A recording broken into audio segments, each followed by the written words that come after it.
کہ جو لوگ قرآن کے فیصلے پر یا شریعت کے فیصلے پر عمل نہیں کرتے وما هم بمؤمنین.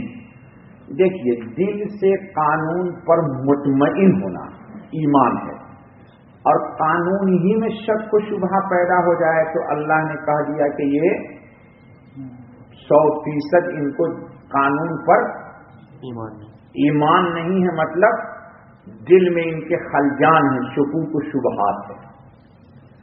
اور پیچھے دفعہ قرآن نے کہہ دیا کہ جو فیصلہ نہیں کرتا فَأُولَئِكَ هُمُ الْكَافِرُونَ، یعنی عقیدتاً قرآن یا حدیث یا اسلامی شریعت کے فیصلے کو رد کر دینا عقیدتاً، اس کا کیا ہے؟ کافر. آج کے حکم میں آ رہا ہے کہ جو قرآن کے فیصلے پہ عمل نہیں کرتا اللہ کے فیصلے پر، اولئک هم الظالمون. 3 جملہ قرآن نے استعمال کیا ہے. اب ظالم کی تشریح سمجھنے سے پہلے اس آیت کو سمجھیے. یہود نے حکم قصاص کے خلاف بھی تعامل قائم کر لیا تھا.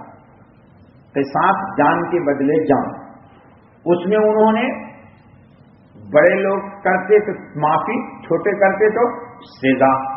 اسی طرح رجم کے قانون کو منہ کالا کرنا، گدھے پر بیٹھانا، سر کو بال کو گھٹوا دینا، گدھے پر پیچھے منہ کر کے بیٹھا کے تالیاں مار کے گھما دینا، تو یہ قانون میں تبدیلی کر دی. قانون میں کیا کر دی؟ تبدیلی کر دی. اب سنیے گا، بنو نذیر جو زیادہ معزز اور قوی سمجھے جاتے تھے مدینے میں، بنو قریظہ سے پوری دیت وصول کرتے. یعنی اگر بنو قریظہ کا کوئی آدمی بنو نذیر کے آدمی کو مار دیتا تو پوری دیت وصول کرتے، 100% وصول کرتے. اور جب ان کو دینے کی نوبت آتی، اور اگر بنو نذیر کا کوئی آدمی بنو قریظہ کے آدمی کو قتل کر دیتا تو جب دیت دینے کی باری آتی تو سمجھتے تھے کہ یہ گھٹیا قوم ہے تو ہم پاور والے ہیں، طاقت والے ہیں، تو کتنا دیتے؟ آدھا، 50%. ٹھیک ہے. بنی قریظہ نے اپنے کمزوری کی وجہ سے ان سے اس طرح کا معاہدہ کر رکھا تھا. بیچارے قوم پست تھے، طاقت نہیں تھی، قوت نہیں تھی، وہ تگڑے تھے، لہذا اس پر انہوں نے کمپرمائز کر لیا تھا. اب سنیے محمد صلی اللہ علیہ وسلم کی صداقت. اتفاقاً بنی قریظہ کے ہاتھ سے بنو نذیر کا ایک آدمی مارا گیا. ضعیف قوم والے نے تگڑی قوم کے ایک آدمی کو مار دیا. شاید کا خان نزول. انہوں نے دستور ثابت کے موافق ان سے پوری دیت طلب کی. کہا بھائی تم پوری دیت دو، کیونکہ تم کمتر ہو، ہم اچھے ہیں، تمہارے آدمی نے مارا ہے. بنو قریظہ نے جواب دیا کہ وہ زمانہ گیا کہ ہم ہوا میں پتنگ آپ اڑایا کرتے تھے، آپ ہمارے گھر پہ چڑھ کے پتنگ اڑا لیتے تھے. زمانہ گیا جب ہم نے تمہاری قوت سے مجبور ہو کر کے یہ ظلم کا قانون منظور کر لیا تھا. دونوں یہود ہیں، بنو نذیر بھی اور بنو قریظہ بھی، لیکن انہوں نے کہا کہ وہ زمانہ گیا کہ ہم مجبوری میں تمہارے اس قانون کو تسلیم کیے ہوئے تھے. اب محمد صلی اللہ علیہ وسلم مدینے میں آ چکے ہیں. دیکھو یہودی کیسا یہودی تھا کہ حضور کو فیصلے پہ راضی، اور آج کا مسلمان ہی راضی نہیں ہے رسول اللہ کے فیصلے پر.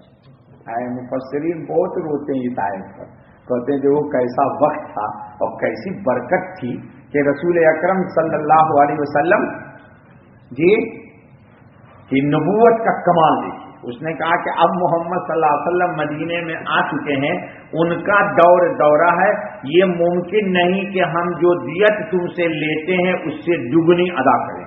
کہا تم جتنا مجھے دیتے ہو اب اتنا ہی دگنا نہیں دوں گا. اب وہ عزت ذلت والا زمانہ چلا گیا. کیوں؟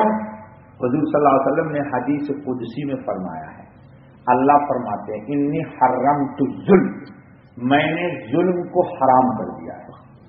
یہ کس نے کہا؟